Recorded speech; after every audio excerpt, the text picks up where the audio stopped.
I welcome you to learn English. தமிழில் பேசுகிறப்ப திரும்ப திரும்ப சொல்கிறேன், சொல்லிகிட்டே இருக்கேன், ஒவ்வொரு தடவையும் சொல்கிறேன் அப்படின்ற மாதிரி சொல்லுவோம். அந்த மாதிரி திரும்ப திரும்ப ஒவ்வொரு முறை சொல்லிக்கொண்டே இருக்கிறேன், அந்த மாதிரி இங்கிலீஷ் வாக்கியங்கள் இந்த வீடியோவில் பார்க்க போகிறோம். இந்த வார்த்தைகள்லாம் பாருங்கள், எல்லாமே அதே மீனிங் தான். ரெகுலர்லி, வழக்கமாக சொல்கிறது, கான்ஸ்டன்ட்லி, ஒரே மாதிரி சொல்லிக்கிட்டே இருக்கேன், சைக்ளிக், சுற்றி சுற்றி திரும்ப திரும்ப சொல்லிகிட்டே இருக்கேன், டே ஆஃப்டர் டே, ஒவ்வொரு நாளும், over and over, again and again, திரும்ப திரும்ப, டைம் அண்ட் அகைன், எல்லாமே ஆல்மோஸ்ட் ஒரே மீனிங் தான். அதாவது திரும்ப திரும்ப. இந்த வார்த்தைகளை யூஸ் பண்ணி இங்கிலீஷ் மாடல் சென்டென்சஸ் இந்த வீடியோவில் பார்ப்போம். இந்த மாடல் சென்டென்சஸை நீங்கள் அப்படியே மனப்பாடம் பண்ணக்கூடாது. நீங்கள் உங்களுடைய ஓன் ஸ்டைலில் உங்களுடைய ஓன் சென்டென்சஸ் ஃப்ரேம் பண்ணி ப்ராக்டிஸ் பண்ணணும். இந்த வார்த்தைகளை யூஸ் பண்ணி ஒரு சென்டென்ஸ் எழுதி ப்ராக்டிஸ் பண்ணணும். That is the main aim of this channel. I welcome you to this channel syntax plus. Again and again, மறுபடியும். He is asking the same question again and again. ஒரே கேள்வியை அவர் திரும்ப திரும்ப கேட்டுக்கிட்டே இருக்கிறாரு. Next sentence, again and again they are sending us the same messages. எங்களுக்கு திரும்ப திரும்ப அதே மெசேஜஸ் தான் அனுப்பிச்சிட்டே இருக்காங்க. They are sending us the same messages again and again. Again and again கடைசியிலையும் வரலாம். ஆஃபன், OFTEN, டி அப்படிங்கிற லெட்டர் சைலண்ட், அதனால் ஆஃபன் அப்படின்னு தான் வாசிக்கணும். ஆஃபன் அப்படின்னா மெனி டைம்ஸ் அப்படின்னு அர்த்தம். ஐ don't want to do this often. இதை நான் நிறைய முறை செய்ய விரும்பவில்லை. I don't want to do this often. They are having the same doubts often. அடிக்கடி அவங்களுக்கு இதே டவுட்ஸ் தான் இருந்துக்கிட்டே இருக்குது. They are having the same doubts often. Frequently, அடிக்கடி. இதுக்கு ஆப்போசிட் ரேர்லி, எப்பொழுதாவது. ஃப்ரீக்வெண்ட்லி அப்படின்னா அடிக்கடி. The question raises frequently among them. அவர்களுக்கு மத்தியில், அமங் தம், அவர்களுக்கு மத்தியில் அந்த கேள்வி எழுந்து கொண்டே இருக்கிறது. அடிக்கடி வந்துக்கிட்டே இருக்குது அந்த கேள்வி. He visits the mall frequently. அவர் அந்த மால்க்கு அடிக்கடி விசிட் பண்ணுறாரு, அடிக்கடி போகிறாரு அப்படின்னு அர்த்தம். He visits the mall frequently. So frequently அப்படின்னா அடிக்கடி. ஃப்ரீக்வெண்ட்லி ஆப்போசிட் ரேர்லி, எப்பொழுதாவது. ரிப்பீட் பண்ணிகிட்டே இருக்கீங்க அப்படின்னு சொல்லுவோம். ஸோ ரிப்பீட்டட்லி, திரும்பவும், திரும்ப திரும்ப. I don't want to commit the mistake repeatedly. திரும்ப திரும்ப நான் மிஸ்டேக்ஸ் கமிட் பண்ண விரும்பவில்லை. I don't want to commit the mistake repeatedly. இந்த மிஸ்டேக் அப்படின்னு வந்தாலே வேர்ப் வந்து கமிட் அப்படின்னு தான் மேக்ஸிமம் வரும். தமிழில் சொல்லுவோம், தவறு இழைக்கவில்லை அப்படிம்போம். ஓகே, அது மாதிரி மிஸ்டேக் அப்படின்னு வர்றப்ப கமிட் அப்படிங்கிறது மேக்ஸிமம் வரும். I don't want to commit the mistake repeatedly. They repeatedly do the work without bothering others. Without bothering, மற்றவங்கள கண்டுக்கிறாம அவங்க என்ன நினைப்பாங்களோ அப்படின்னு நினைக்காம they repeatedly do the work. அவங்க திரும்ப திரும்ப அதே வேலையை செய்கின்றனர். They repeatedly do the work without bothering others.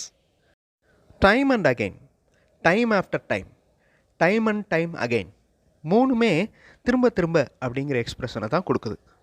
Time and again, time after time, time and time again. He reminds my work to be completed time and again. Time and அகெயின்னா திரும்ப திரும்ப, திரும்ப திரும்ப அவர் ரிமைண்ட் பண்ணிக்கிட்டே இருக்கிறாரு, ஞாபகப்படுத்திக்கிட்டே இருக்கிறாரு ஒர்க்கை complete பண்ண சொல்லி. He reminds my work to be completed time and again. They do not want to attend the class time and again.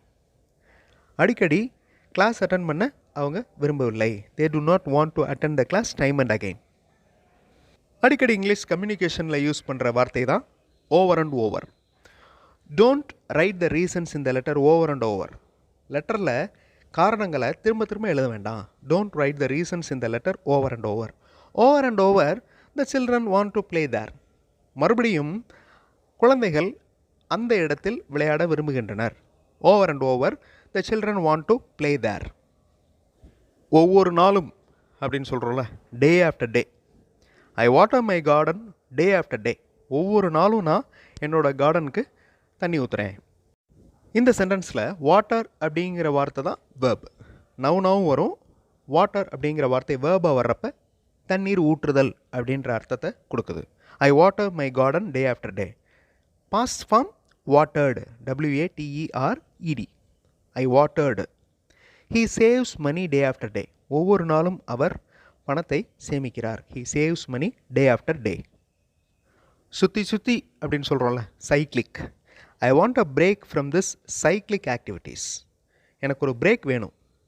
தொடர்ச்சியாக ஒரே மாதிரி வேலைகளை செய்கிறதுலேருந்து எனக்கு ஒரு பிரேக் வேணும். ஐ want a break from this cyclic activities. திரும்ப திரும்ப செய்கிற activities. he does not want to do cyclic work. he wants differences. அவர் ஒரே மாதிரி செய்கிற வேலைகள் செய்ய விரும்பவில்லை. he wants differences. வேறுபாடுகள், வித்தியாசங்களை அவர் விரும்புகிறார். மாறாமல் இருக்கிறது அப்படிங்கிறதுக்கு கான்ஸ்டன்ட் அப்படின்னு சொல்லுவோம். அது adjective. Constantly adverb. If you practice constantly, ஒரே மாதிரி மாறாமல் ப்ராக்டிஸ் பண்ணிகிட்டே இருந்தால், you will get the fruitful result. Result வந்து ஃப்ரூட்ஃபுல்லாக இருக்கும், பலனுள்ளதாக இருக்கும், பயனுள்ளதாக இருக்கும். அதான் ஃப்ரூட்ஃபுல். ஃப்ரூட்ஃபுல் அப்படிங்கிறது adjective. If you practice constantly, you will get the fruitful result. The constant development, ஒரே மாதிரி development, encourages him to do more. அவருக்கு என்கரேஜ்மெண்ட் கொடுக்குது, இன்னும் நிறைய செய்கிறதுக்கு என்கரேஜ்மெண்ட் கொடுக்குது. The constant development encourages him to do மோர். இது சாதாரணமாக நம்ம யூஸ் பண்ணுற வார்த்தை தான். ரெகுலர்லி, யூஷுவலி, இந்த வார்த்தைகள்லாம். If you exercise regularly, you can develop your self.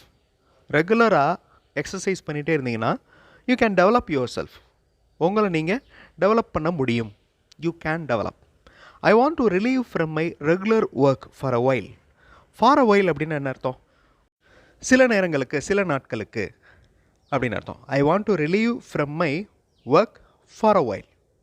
So இந்த ரெகுலர்லி, யூஷுவலி அப்படிங்கிற வார்த்தையெல்லாம் அடிக்கடி நம்ம யூஸ் பண்ணுவோம். வழக்கமாக அப்படிங்கிற மீனிங் கொடுக்குது. ஒவ்வொரு தடவையும் நான் சொல்கிறேன் அப்படின்னு சொல்லுவோம். இந்த ஒவ்வொரு தடவையும் அப்படிங்கிறது தான் every time. Every time he calls me and asks for a help. ஒவ்வொரு தடவையும் அவர் எனக்கு கூப்பிட்டு ஹெல்ப் கேட்குறாரு. Every time he calls me and asks for a help. They watch me every time when I go there. நான் எப்பப்போ அங்கே போகிறேனோ அப்போ என்னையே கவனிக்கிறாங்க. They watch me every time, ஒவ்வொரு முறையும். They watch me every time when I go there. எல்லாமே முக்கியமான வார்த்தைகள். இங்கிலீஷ் கம்யூனிகேஷனில் எல்லா வார்த்தைகளுமே யூஸ் ஆகும். டைம் அண்ட் அகெயின், அந்த டைம் ஆஃப்டர் டைம், இது கொஞ்சம் ரேராக யூஸ் பண்ணுவோம். Time and again, time after time, இதுவுமே திரும்ப திரும்ப அப்படிங்கிற மீனிங் தான் கொடுக்குது. ஸோ ரெகுலர்லி, கான்ஸ்டன்ட்லி, சைக்ளிக், டே ஆஃப்டர் டே, இது எல்லாமே அடிக்கடி யூஸ் பண்ணுவோம். இந்த மாதிரி வார்த்தைகளை யூஸ் பண்ணி, இந்த வார்த்தைகளுடைய மீனிங் மறக்காமல் இருக்கணும் அப்படின்னா சென்டென்ஸில் ஃப்ரேம் பண்ணி ப்ராக்டிஸ் பண்ணுங்கள். அப்போ தான் ஒரு வார்த்தையுடைய மீனிங் எப்போவுமே மறக்காது. ஸோ டெய்லி ப்ராக்டிஸ் பண்ணணும். That is very important. So எந்த ஒரு வார்த்தை படிச்சிங்கனாலும் அந்த வார்த்தையுடைய மீனிங் மறக்காமல் இருக்கணும்னா சென்டென்ஸில் ஃப்ரேம் பண்ணுங்கள். இந்த மாடல் சென்டென்சஸ் மாதிரியே உங்களுடைய ஓன் சென்டென்சஸ் ஃப்ரேம் பண்ணி ப்ராக்டிஸ் பண்ணுங்கள். அடுத்த வீடியோவில் இன்னும் நிறைய இங்கிலீஷ் மாடல் சென்டென்சஸோடு பார்க்கலாம். தேங்க்ஸ் ஃபார் வாட்சிங் and thanks for your valuable support.